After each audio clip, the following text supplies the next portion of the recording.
am'izao fotoana zay mampatahotra na ireo zay hendry aza ialasadala reo zay adala dia mitombony adalana reo zay adala dia mitombony adalana inona no atako ry jesosy io am'izao fasimbanyizao tontolo izao na nionjely aza dia lasa devoly ary ireo devoly dia maro mpandrongony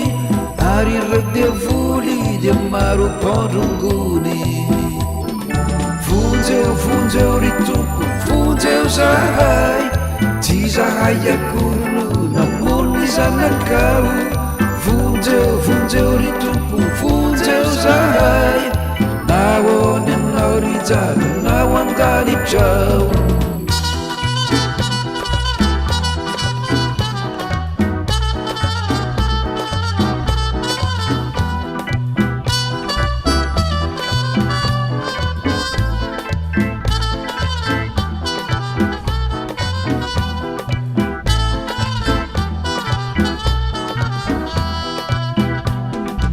inona no atao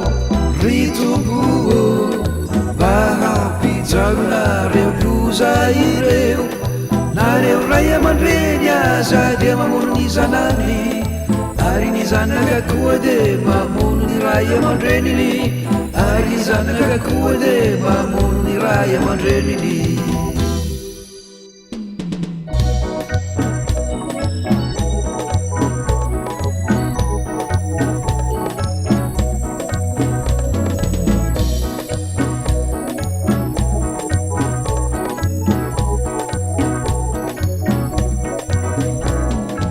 inona no atao ry tompo be vondrombava satria toavery izao tontolo izao na ny fivavana dia samy makao azy samy mamoroborona zay mametiny azy samy mamoroborona zay mametiny azy inona no atao ry tompo mba hamongorana-reo fahavoazana